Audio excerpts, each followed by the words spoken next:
Your hosts are here, Sammie and Michelle. By the end of this podcast, you'll know them well. Adulting, navigating the journey of life. Careers to relationships, pain and strife. Put down the rule book, rethink the status quo. If there's another direction you wanna go, find purpose, passion and mastery in all that you do with Status Post Adulting. Hey, Status Post Adulting fam! This is Sammie and Michelle, and you're listening to the 84th episode of Status Post Adulting, where we are going to be talking about information diets. Information diet, Sammie. I am excited to talk about this. You know, when we were preparing for it, I realized I had a lot of thoughts in terms of an info diet. It's true, Michelle. Information diets, it's something very important. And the reason we thought about doing information diet, Sammie, we both listened to that 2-hour interview with Mr. Beast, and he actually mentions information diets off the cuff. Mr. Beast, huge YouTube influencer worldwide. I think maybe one of the top 10. I think one of the top 2, honestly.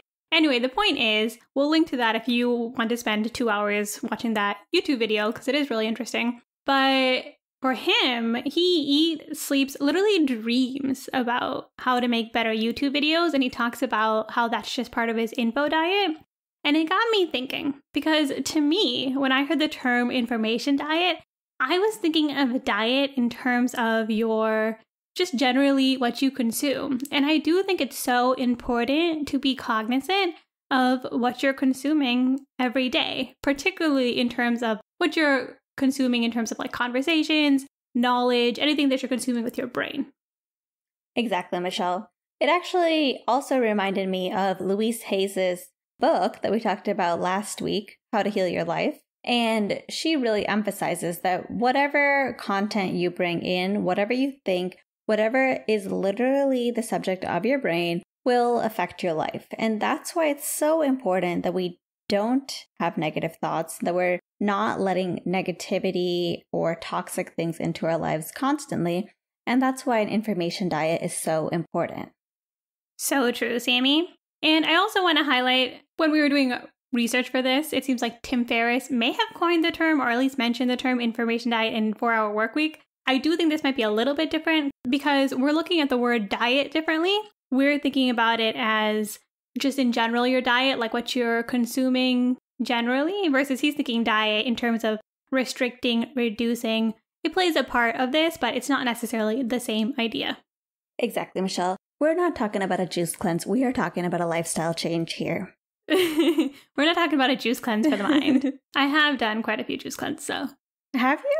Yeah, weirdly. I don't diet, but I am just into doing things that other people are doing, I guess. So like when my coworkers were doing a juice cleanse, I've done like at least 2 or 3 like 3-day juice cleanses. And like I am the type of person who just like could care less about my weight. And then also one time I lost a bet and I had to go vegan for a month. I just like think it's kind of fun to like randomly put those kind of restrictions on my diet, maybe because I just don't diet casually, but anyway, that's a total tangent. In my humble medical opinion, this is bad. But oh yeah, that was a point of conflict for us, actually. It probably isn't great, and it's very, very difficult to find juice that isn't filled with sugar. That's actually the worst part of a juice cleanse for me. It seems super problematic on all levels. But we are not talking about drinking juices. Mm-hmm. We are talking about an info diet. Yes, exactly, Michelle. It's kind of like GIGO. Oh, gosh. GIGO is a saying in the computer science world, which I know very little about, so I really shouldn't be talking about it. Garbage in, garbage out. It's an acronym, in case that wasn't clear. It was not clear to me the first time Sammie said this to me. GIGO, G-I-G-O, garbage in, garbage out. It's an acronym. GIGO, G-I-G-O. But the point is that if you put in garbage or nonsensical data, then you will only end up with nonsensical outputs because that's what's been given to the computer system or the program.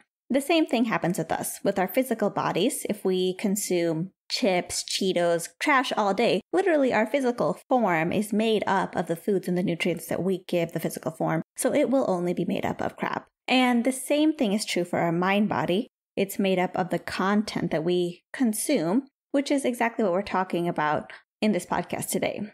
We also have our souls, which is just our clarity state of consciousness. It doesn't require any inputs necessarily, but our mind body is very important because if we bring in a bunch of trash, we really never get to have that clarity that lets us be in alignment with our souls. That is so true, Sammie. As we've been going on this thought exercise, I've been thinking about what do I look for in the information that I'm consuming, aka how do I determine to myself what is garbage and what is not. I think this can be personal, but this is definitely what it looks like to me. I like for things to be positive. I want them to be motivational. I'm somebody who really loves learning, so I do ask myself, does this help me grow? And I have to admit, like to be entertained. So if it's entertaining, that's definitely a huge plus as well, as long as it includes those other things. I feel like those are a lot of the core things that I am starting to think about in what I'm consuming. I agree, Michelle. And after listening to Louise Hayes' book, How to Heal Your Life from the previous episode, I was really trying to be conscientious about what I was consuming. And specifically, I was trying to make sure that I was consuming inspirational and motivational content. And one day before work, I had finished the podcast that I was already listening to, and I was going to listen to another podcast, which was going to be Peter Attia's podcast, The Drive, and an interview he was doing with Rick Elias, which was called Earning the Gift of Life.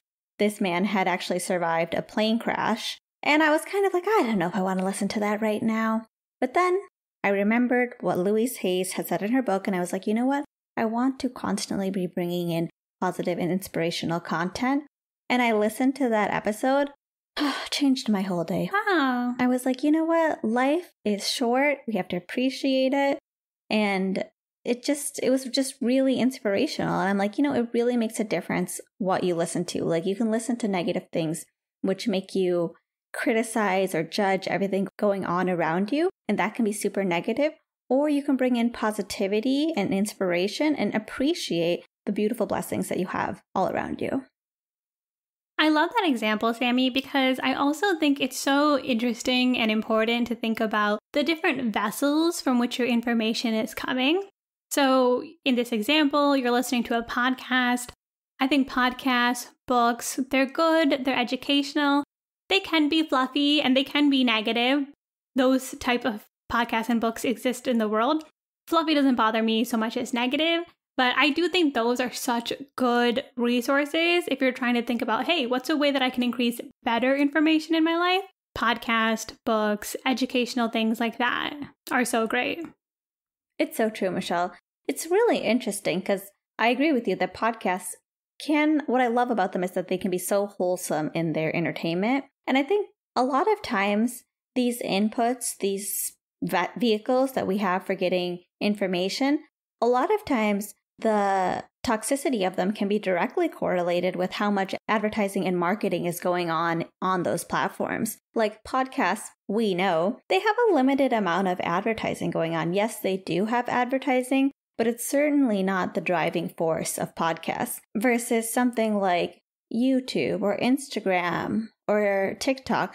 Advertisements are huge on those platforms, and they determine what gets seen. They determine what gets clicked on, and people want to make things more clickable and they want things to go more viral.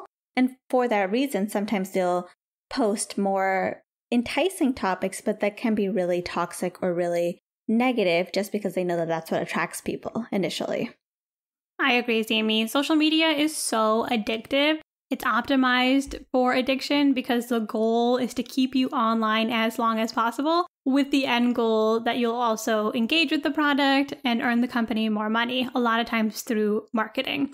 And what happens is things like Instagram, TikTok, Twitter is a huge part of this too, is that we're constantly scrolling through things that we're bored. We're actually just kind of numbing our mind, going through it. And every so often we find something that we like that might make us laugh a little or might be a little entertaining, and we get that dopamine hit. But how much negative content or just useless content, misinformation, sensational content, which all of those things I just mentioned are optimized for on these platforms because they get people riled up. All of that is like what you're putting into your brain. Like social media just always feels like the worst source, the worst part of my information diet. Exactly, Michelle. As we say, the smartest people are using billions of dollars to make this stuff addictive and clickable and to keep your attention. So don't think you're smarter than it. It is literally made to be addictive. And so I think a lot of times, Michelle and I have found that especially, some of these platforms, Instagram, TikTok, Facebook, it's just better to not even participate if you can because of how negative and addictive they can be. Yeah, I was reading Cal Newport's book, Deep Work, and he talks a lot about your relationship with social media. And he does talk about how there's positive things, like you can connect with people. Or even in our case, like we now have to make a decision, like do we want our business to be online? And honestly, that is one that we're constantly struggling with because we do want to market our podcast, and yet we hate that we have to go on these platforms. It's really about figuring out, is it worth it? And I think the more addictive these apps are, that's how I think. The more addictive something is, the trade-off no longer has value to me because if in the 1 second it takes me to post something, I then switch off for an hour, that is just poison for my brain. Exactly, Michelle. I think there are people who may be better about using these platforms, but really be careful because you don't want to be spending your time paying attention to things that you never cared about and don't care to care about. It's so true, Sammie. I have an example from just this week. I always read the Morning Brew newsletter, which I totally love. I've spoken about on this podcast before. And they had a link that said, why is every Cornell University alumni on TV like that? And I clicked it thinking it was going to lead to an article or something about how different characters are representative from my alma mater. And it turns out that it was just a tweet that someone had said that. And then I was looking at all the responses and it was all these people just commenting and like disparaging Cornell. And I was like, wow, I feel really like I was not expecting this. And like now I'm just reading a bunch of people talking crap about my school that I graduated from literally 9 years ago. So I don't even care. And I was just like, had that moment where I was like, wow, just spending 5 minutes here has really turned me into a negative person. I'm starting to have these like mental arguments with Twitter trolls. And I just thought it was such a great example. Like I accidentally found this and it was like such a downer. I was like, this is not what I want. Like, who are these people? Like, I literally don't even care. That sounds like a very targeted advertisement because as an alumni of Grand Valley State University, holla at me Lakers, I don't think I've ever seen anything like that or any generalizations of Cornell alumni on media seems very specific. Yeah, I don't think it was an accident. I thought it was funny. I was like, excuse me, I'm here for the news and like fun videos about why the moon causes an eclipse, not like just a bunch of people being negative online. But it's so easy to fall into that, Michelle. I'm sure if there was an article that said Grand Valley alums are doing something, I 112% would click it. There's just no way that I wouldn't. And that's why it's good to stay off these platforms. I like to keep a rule that you shouldn't consume anything that doesn't concern you.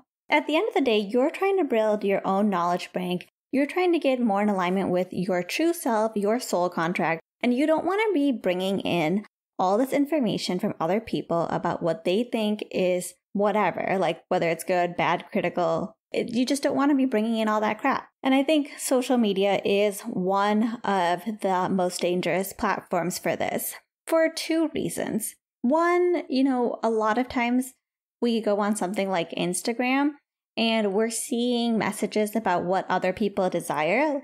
Like I might go on Instagram and I'll see someone like in an infinity pool and I'll be like, ooh, that looks nice. Maybe I'd want to be in an infinity pool. I would definitely want to be in an infinity pool. Wow, I can't even say it. I'm not even allowed to speak those words. And the truth is, I don't really care about being in an infinity pool. Me neither.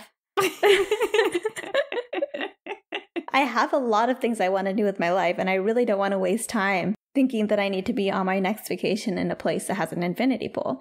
I think social media so does that. It just shows us what other people are doing, but also kind of tries to create this narrative of like, oh, you desire these things. And they're not actually things that you desire. Like, you have your own goals and your own purpose. Social media also encourages us to be preoccupied with other people's perceptions about us, which I think is one of the most harmful things for the brain. I know for me, it is one of the most harmful things. Anytime I recognize a thought that I have that is actually me being preoccupied over another person's opinion of me, it's like so poisonous because I'm spending my own brain space, my own bandwidth, worrying about what somebody else might think about me. And then I might try to curate my behavior to be behavior that person might then approve. And that is so toxic because, you didn't come to this planet to live somebody else's life. You're here to live your life. And you really don't want to be excessively worried about how other people are going to be perceiving you. So true, Sammie. Actually, when I deleted my social media at the beginning of 2019, I didn't even think about all of these different things, like the system that's behind it and going against computers and all of this stuff. I just had a self-reflective moment where I felt that I was starting to live my life in a way that reflected how I wanted to be able to be seen on Instagram. I would think, okay, if I'm in this park, what's the best angle to get of this photo? If I'm at a concert, let me get a quick snippet for my story. And luckily the camera on my phone had broken just before this, so I think it helped ease me into this idea of living in the present moment. But it's exactly what you said. Like, I couldn't even live my life without thinking about how am I going to capture this moment for Instagram. So if you feel like that, let me tell you, now that I'm a few years off social media, it is amazing, and I highly recommend deleting your stuff. Exactly, Michelle. And other things, as far as not consuming things that don't concern you, and this one may be controversial, but for me, it's the news. And I know it can be tricky because in some situations, maybe the news seems useful to know. And in the news can also seem like intellectual, like you can feel like intelligent or smart for like looking into what's going on in the news or what's going on in politics. And as someone who's gone down that rabbit hole before, personally, I feel like it's just like high-class gossip. Most of the things that you find out are not actionable or they're not relevant, and I don't think they affect any positive change in my life or in other people's lives. If I do want to know what's going on, I try to go to a source that's super objective, but also I like to look at it from different angles. Like I like to listen to like Planet Money, where they're talking about financial aspects of maybe current event topics, or This American Life, where they're talking about like more individual stories about what's going on, rather than just getting a barrage of like really negative and really stimulating but aggressive content.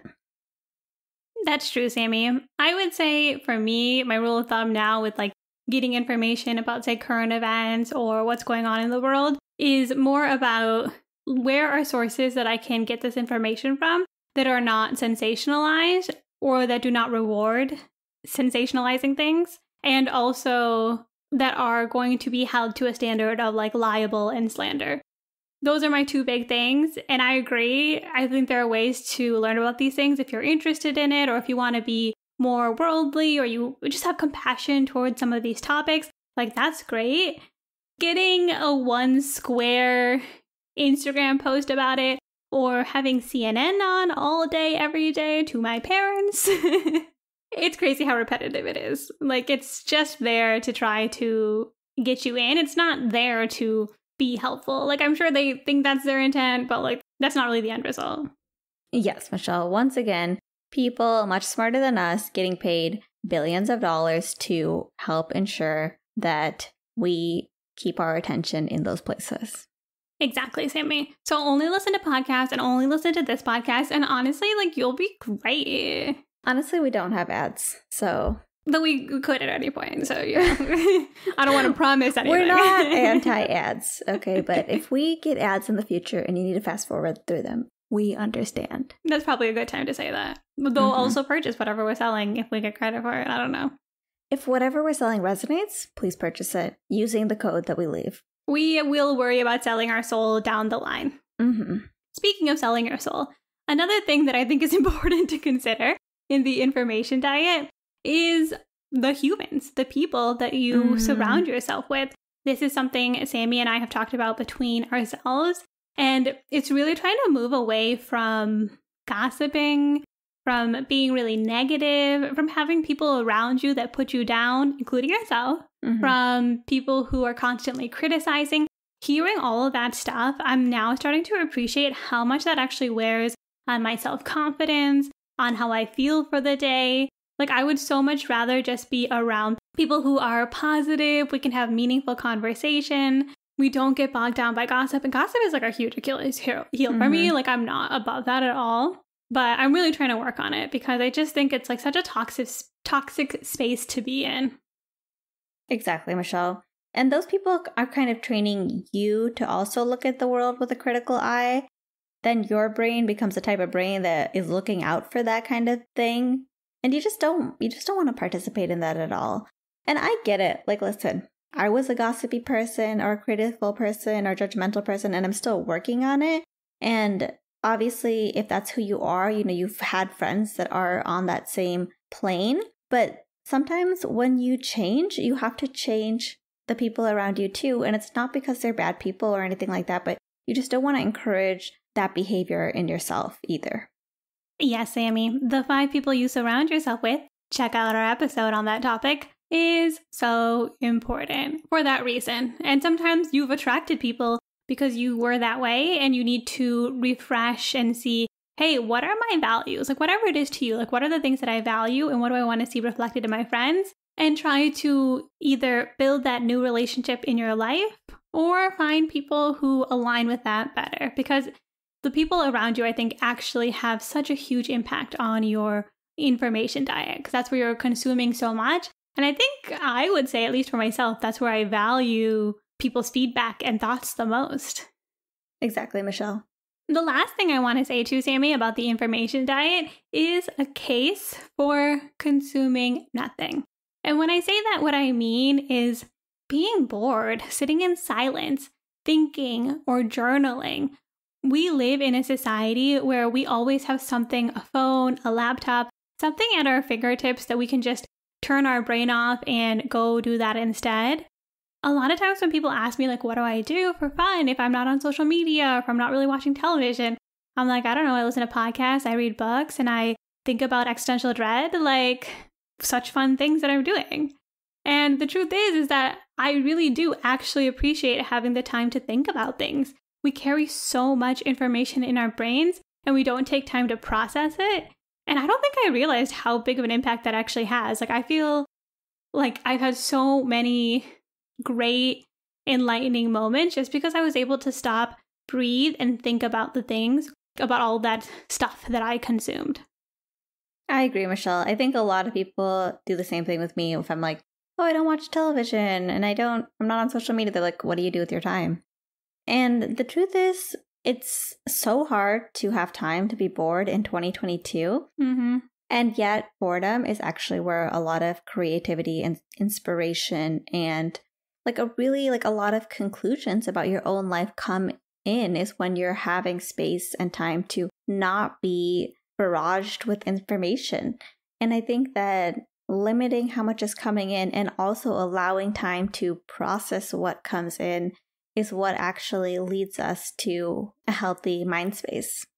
It's so true, Sammie. I think we don't realize that actually sitting and being bored is such a luxury, like having the time to do that. And at the same time, we'll quickly try to fill in any moments of silence because I truly think at this point we are trained to do so. Like, we're trained to want something to entertain us in 15-second intervals over and over and over and over again. And truth be told, that will do nothing for you. Giggle. Exactly, Michelle. And that brings us to our takeaways for today's episode. Takeaway number 1, GEICO, garbage in, garbage out. Check your vehicles that you're using to get information from. Are they bringing you a lot of positivity or are they bringing you a lot of negativity? In fact, what are the specific things that you want to be consuming? Like, what do you want to have come in? Like, what type of topics, what type of stories do you want to hear? And then after deciding what you would like to come in, then go choose your vehicles that bring you that information. Also consider the people around you. This is not a judgment on those people, whether they're good people or bad people. But if they are bringing in a lot of negativity, maybe it's time to shift your surroundings to have people who are bringing in more positivity. And lastly, allow time for boredom. Boredom is where we end up making those connections with the information that we receive, and we have conclusions and we have insights about our own lives. I'd say too, Sammie, on top of everything that we talked about, it's one of those things that sounds so simple. Maybe is easy in practice, maybe it's not, depending on the entanglements in your life. But I truly cannot even begin to say how much of an impact this has had on my life and how much of an impact it can have on your life. Just by making those small changes, just by thinking like, hey, like I don't want to be consuming negativity so all the time. I don't want my information diet to be all this mindless stuff. Like, just pay attention. Even if you don't make any changes, just start to see what type of messages you're constantly getting.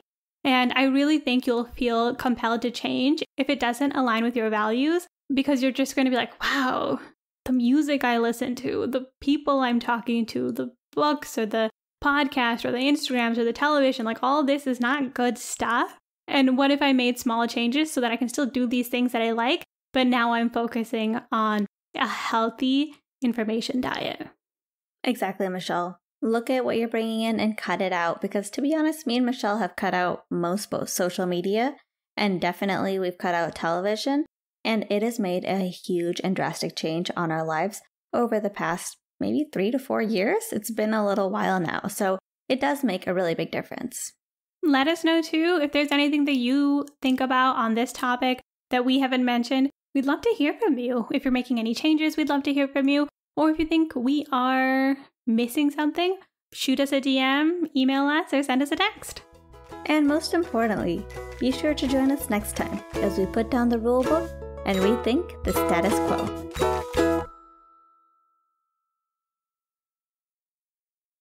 Hey there! Welcome to our after show. We have finished the topic for the day.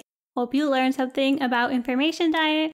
Sammie and I are here to just chit-chat a little bit, let you know what's going on in our life. So if you're interested, stick around. If you're not, feel free to peace out. Thank you for listening to our status post-adulting topic. But now it's time for some leisure chatter. And this week, Michelle and I, we had a major power outage. Oh, yeah. Oh, yeah.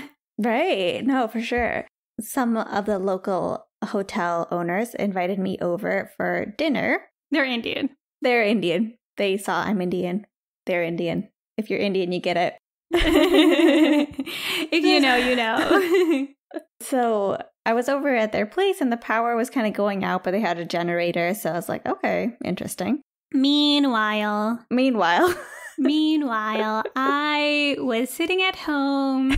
I was actually laying in bed. I think I had showered and I was listening to music. And I had this moment where I was like, oh, I think it's raining. And I literally take my phone to look at the weather. And suddenly I am submerged into darkness. Because it was not just us that lost power. The whole town, period. The whole town was completely blacked out. Literally. I was like leaving their house and they were like, be careful. And I thought maybe they're being a bit dramatic, but I went outside and it's true. It was like pitch black. It's not like when normally some power is gone here and there. It's like the whole town, which is also in the middle of nowhere, lost power. So it was just darkness. And the thing about living here is you can see really far out, many, many miles. So you just see like lightning and like all different aspects of the planet. And I'm just like driving home. Meanwhile, all the power, like all the stop signs and stuff are gone.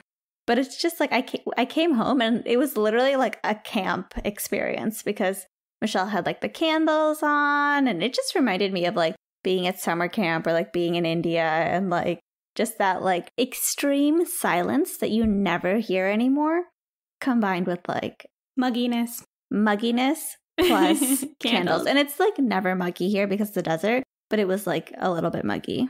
Yeah, because our air condition was off and it was 100 degrees. Oh, yeah. It's still like 100 degrees, even though it's raining. So that's when things kind of escalated. Yeah. And so when Sammie was home, I felt a lot better. One, I was worried. I mean, it's like a 5-minute drive, but I was like, how is she going to get home? It's a thunderstorm. And also, like, as soon as it starts raining, we're essentially trapped in the city because there's not a lot of rain here. So the roads and the freeways out of town, 2 hours to any area, any major city, are typically, there's like a huge risk of flood. There's a huge risk of dust storms.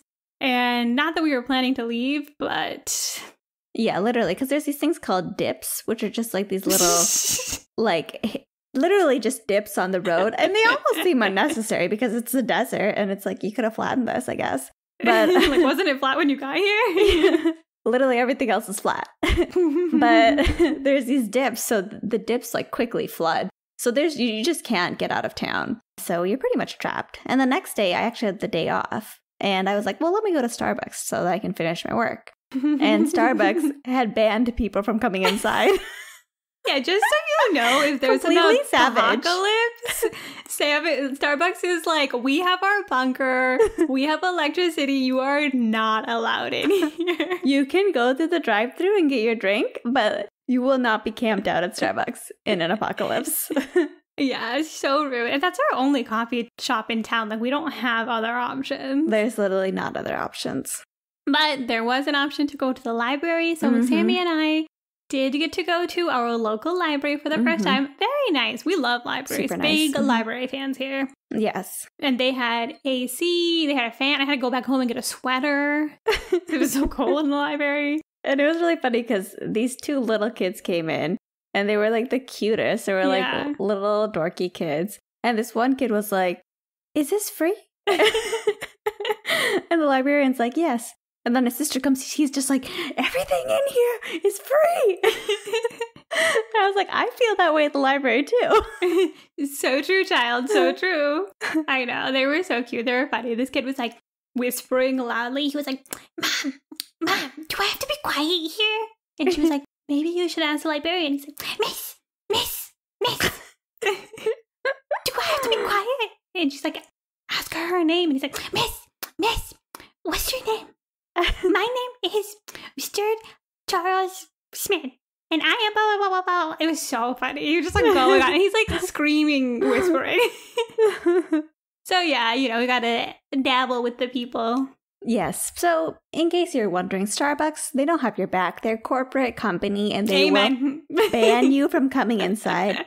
Just real quick. Oh, yeah. They got that friendly little mermaid. No, okay? You know what that means? That means that if there's a flood, they're going to survive, and you are not. Yes, exactly. And meanwhile, library, wonderful place, always reliable, has been there with us since day one. And just like, it's the best place ever. Amen. Thanks for listening to us, guys. Talk to you next week. Bye.